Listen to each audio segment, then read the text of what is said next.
வணக்கம் ஆயுஷ் அவன் செய்திக்காக நான் உங்கள் ஆனந்தன். பிடி, பிஆர்டி, டிஆர்பி தேர்வு முடிவின் அடிப்படையில் டபிள்யூஹெச் ஸ்டார் தமிழ் டிபார்ட்மெண்ட்டில் வித்தல்டு போட்டு இருப்பாங்க.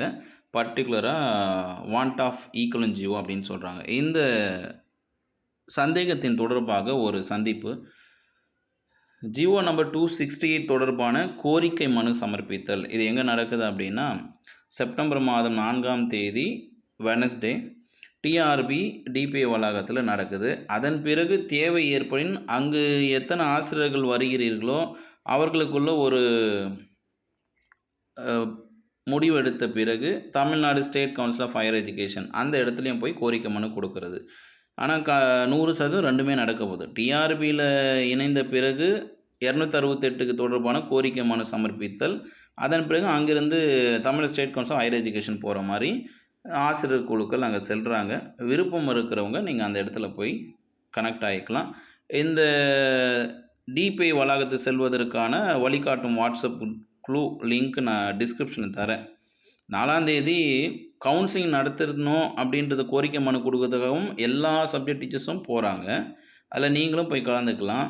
இது பர்டிகுலராக அந்த கவுன்சிலிங் மனுவும் கொடுத்துட்டு அதன் பிறகு தமிழ் டிபார்ட்மெண்ட்டில் இந்த வாண்ட் ஆஃப் ஜியோவில் இதற்கு என்ன எப்படி நீக்கிறது, அந்த டபிள்யூ ஸ்டார் எப்படி நீக்கிறதுக்கான கோரிக்கை மனு. அதனால் இதை பிரித்து பார்க்க வேண்டிய அவசியம் இல்லை. இன்னொரு முக்கியமான தமிழ் ஆசிரியர்களுக்கு இருக்கிற ஒரு மனக்குழப்பத்தில் கூட இது என்ன மீட்டிங் சந்திப்பு அப்படின்னு பார்க்கும் பொழுது, இதில் முக்கியமாக யார் கலந்துக்கணும் அப்படின்னும் பொழுது பாருங்கள், Bharathiyar university, first Annamalai university நான் லாஸ்ட்டு சொல்லிக்கிறேன். பாரதியார் யூனிவர்சிட்டியில் இந்த அரசாணை எண் 268 குறிப்பிட்ட டேட் இருக்குது பாருங்கள், 20/9/2012. 20/9/2012க்கு முன்னாடி நீங்கள் அட்மிஷன் போட்டு இருந்தாலும், அதற்கு முன்னாடி உங்கள்கிட்ட கான்வகேஷன் சர்டிஃபிகேட் இருந்தாலும் நீங்கள் 4ஆம் தேதி டிபிஐ வளாகத்துக்கு போகலாம், கோரிக்கை மனு கொடுக்கலாம். என் பேருக்கு நேரம் இந்த மாதிரி டபுள் ஸ்டாருக்கு அது நீக்கத்துக்கு வழிவகை சொல்லுங்கள்னு போகலாம். அடுத்து என்னென்னா அண்ணாமலை யூனிவர்சிட்டி. அண்ணாமலை யூனிவர்சிட்டியில் பயின்றவர்கள் டிஸ்டன்ஸோ ரெகுலரோ மொத்தத்தில் உங்களுக்கு நேராக டபிள்யூ ஸ்டார் போட்டிருக்காங்க அப்படின்னா, அந்த டபிள்யூ ஸ்டார் போட்டு வாண்ட் ஆஃப் ஈக்குவலன்ட் ஜிஓ இல்லை ப்ரொடியூஸ் ஈக்குவலன்ட் ஜிஓன்னு வந்திருக்குனாவே இதுவும் அதே குறிப்பு தான். அண்ணாமலை யூனிவர்சிட்டிக்காக சொல்கிறேன். இது 20/9/2012க்கு முன்பு நீங்கள் அட்மிஷன் போட்டிருந்தா, இல்லை உங்கள்கிட்ட கான்வகேஷன் சர்டிஃபிகேட் இருக்குன்னா நீங்கள் என்ன பண்ணலாம், அதோட ஜெராக்ஸெல்லாம் எடுத்துக்கிட்டு என்ன பண்ணலாம், நீங்கள் டிபிஐ வளாகத்துக்கு போகலாம். அதற்கான ஒரு மனு ஒன்று இருக்குது. இது வாட்ஸ்அப் குழுவில் நான் பகிர்றேன். இந்த வீடியோக்குள்ளே டிஸ்கிரிப்ஷனில் வாட்ஸ்அப் லிங்க் கொடுக்குறேன். அதில் ஜாயின் பண்ணிட்டீங்கன்னா இந்த மனு உங்களுக்கு அனுப்புகிறேன். இது எல்லா குரூப்ஸ்லேயும் இருக்கும். நீங்கள் இந்த மாதிரி அப்ளிகண்ட் நேம் கொடுங்க, அட்ரஸ் கொடுங்க, recruitment year, name of the post, subject, roll number, community, date of birth, marks, பெறுநர் இதே தான். இதை நீங்கள் கைப்படவும் எழுதலாம், இல்லை இது நீங்கள் எங்கேயாவது நெட் சென்டரில் போய் இதே மாதிரி டைப் அடித்து கூட நீங்கள் கைப்பட எழுதலாம். இல்லை இதையே நீங்கள் ரிட்டன் ஃபார்மேட்டில் கூட எழுதலாம். இந்த மாதிரி கோரிக்கை விவரம்னு சொல்லிட்டு ஒரே ஒரு பக்கத்துக்கு தான். இதோட கண்டென்ட் என்னன்றது நீங்கள் உங்களுக்கே தெரியும். என்ன அப்படின்னா, இது சொல்லலாம், நான் அண்ணாமலை யூனிவர்சிட்டியில், நான் பாரதியார் யூனிவர்சிட்டியில் 20/9/2012க்கு முன்பாகவே மாணவர் சேர்க்கையில் நான் சேர்க்கை அடைந்து விட்டேன். இல்லை 20/9/2012 முன்னரே நான் என்னுடைய இளங்கலை பட்டப்படிப்பை முடித்து விட்டேன். ஆனால் எனக்கு இந்த மாதிரி டபிள்யூ ஸ்டார் போட்டு வச்சுருக்காங்க.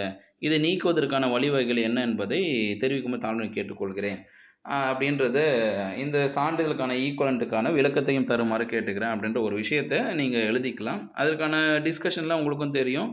இதுதான் என்னை பொறுத்தவரையும் பரிந்துரையாக கொடுக்குறேன். ஸோ இதுதான் 2 கண்டென்ட்டு. பாரதியார் யூனிவர்சிட்டி 20/9/2013 அட்மிஷன் போட்டவங்களும் சரி, கான்வகேஷன் வச்சுருக்கோம், டைரெக்டாக நீங்கள் 4ஆம் தேதி போகலாம். அண்ணாமலை யூனிவர்சிட்டியும் இதே நிலைப்பாடு தான். 20/9/2012க்கு முன்னாடி அட்மிஷன் போட்டிருந்தாலும் உங்கள்கிட்ட கான்வகேஷன் இருக்குது அப்படின்னா நீங்கள் சென்னை டிபிஐ வளாகத்துக்கு போயிட்டு மனு கொடுங்க, விருப்பம் இருக்கிறவங்க. அதன் பிறகு அங்கேருந்து Tamil Nadu state council of higher education அங்கேயும் போயிட்டு நீங்கள் நேரில் மனு கொடுக்கலாம்.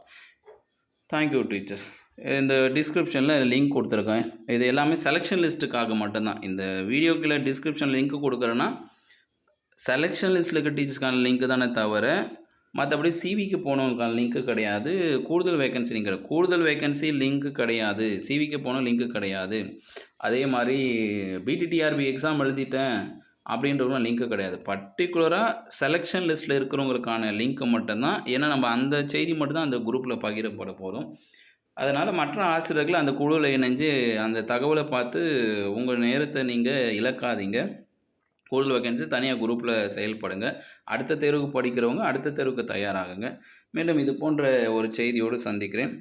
உங்களுக்கான விடியல் கண்டிப்பாக கிடைக்கும். பணி நியமன ஆணை விரைவில் கிடைக்கும். ஏன்னா அன்றைக்கே நீங்கள் கவுன்சிலிங்கை பற்றியும் கோரிக்கை மனு கொடுக்க போகிறீங்க இல்லையா? அதனால் பணி நியமன ஆணை விரைவில் வரத்துக்கு வாழ்த்துக்கள். கண்டிப்பாக அது உங்களால் மட்டும்தான் முடியும். நீங்கள் செய்கிற இந்த வினைக்கு சரியான ஒரு நேர்மறையான எதிர்வினை ஆசிரியர் தேர்வு வாரியத்திலிருந்தும் பள்ளிக்கல்வித்துறையிலிருந்தும் தமிழ்நாடு ஹையர் எஜுகேஷன் ஆஃப் அது state council of higher education கிட்டையும் கிடைக்கும். மீண்டும் அடுத்த செய்தியுடன் சந்திக்க இந்த ஆயிஷாவின் அச்சம் தவிர.